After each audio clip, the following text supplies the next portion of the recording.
আপনার এই শাড়ির ক্রেতা কারা? শুধু কি দেশেই এটার ক্রেতা আছে নাকি বাহিরেও যাচ্ছে? এখন শুরুতে আমার দেশেই যারা সাধারণত বুটিক্স পছন্দ করে তারাই সাধারণত আমার শাড়িগুলা পছন্দ করত। এখন যেটা হয় যে আমার দেশের বাইরে কয়েকটা দেশে যেমন সুইডেন, তারপরে America, Netherland, south Africa, Australia, বিভিন্ন দেশেই এখন আমার শাড়িগুলা পরিচিতি লাভ করছে।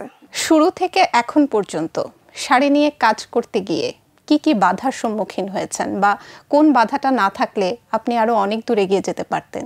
সেইভাবে ওরকম বাধা আমার আসে নাই। যখন আমার যেই দিন মনে হয়েছে যে আমি এই শাড়িটাকে কেটে ফেলবো, যেমন আমার মনে হয়েছে যে অনেকে হয়তো বলতো আমাকে যে জামদানি শাড়ি একটা এনে কেটে ফেলবা, কিন্তু আমার কাছে আমি খুব কনফিডেন্ট থাকতাম যে না, আমি ডিফারেন্ট কিছু আসলে করতে পারবো, তো সেটা থেকে করেছি। কিন্তু শাড়ির ক্ষেত্রে আমার ওরকম কোনো বাধা আসে নাই। কিন্তু বর্তমানে আমি যে বাধাগুলো এখন আমি ফিল করি, যে কিছু বৈদেশিক জিনিস আমাদের দেশে চলে আসাতে যেটা হয়েছে যে আমাদের দেশে যে বুটিক্স আর নর্মাল ড্রেস, এগুলোর মধ্যে কিন্তু আলাদা পার্থক্য, মানে জিনিসটা আলাদা।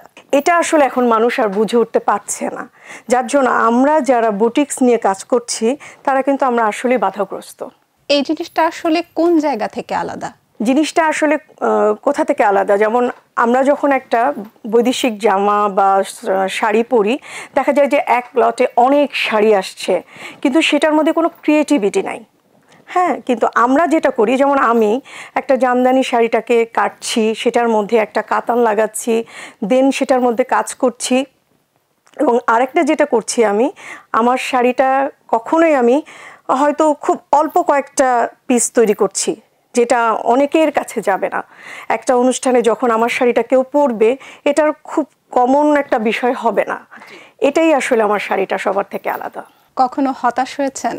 ওই যে এখন হতাশ হই যে আমরা এত ক্রিয়েটিভিটি দেখাচ্ছি, এত কাজ করছি, কিন্তু আমাদের ওইভাবে আমরা ওই বৈদেশিক জিনিসের সাথে ঠিক পেরে উঠছি না। আমরা যখন আমাদের একটা শাড়ি যখন আমরা তৈরি করি, যেমন আমার এই শাড়িটা কিন্তু একটা সিল্কের সাথে আমি একটা মুসলিন জোড়া দিয়েছি, তার মধ্যে কিন্তু আমি একটা কাতানও জোড়া দিয়েছি, তারপরে আমি এটাকে এমব্রয়ডারি করেছি, ব্লক করেছি।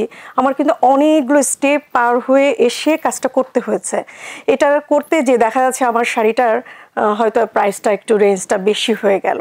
তখন হয়তো অনেকে ভাবে কি যে আচ্ছা, এখন আমাদের দেশে বাইরে থেকে যে শাড়িগুলো আসে, প্রতিবেশী দেশ বা বিভিন্ন জায়গা থেকে যে শাড়িগুলো আসে, অনেক রিজনেবল প্রাইসে পাওয়া যায়, তো স্বাভাবিকভাবে মানুষ একটু বুটিক্স থেকে সরে আসছে।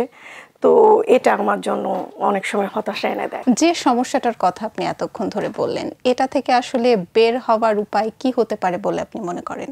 এটা থেকে বের হতে গেলে আসলে আমাদের সরকারকেই প্রথমে আসলে এটা আসলে অনেক বড় একটা ডিসিশন, যেটা আমরা হয়তো এই লেভেল থেকে নিয়ে পারবো না, কিন্তু মানুষের মধ্যেও আসলে ওই রুচিবোধটাও থাকতে হবে যে আমি ডিফারেন্ট কিছু পরবো, যা সবাই পরে আমি সেটা পরবো না, ওইটাও আসতে হবে।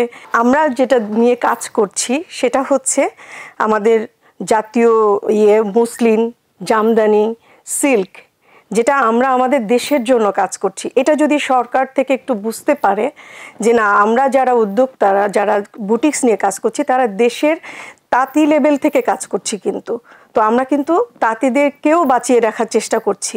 তো এটা ওনারা যদি এই প্রতিটা স্টেপে একটু নজর দেন, তাহলে বোধহয় আমরা বেনিফিটেড হব।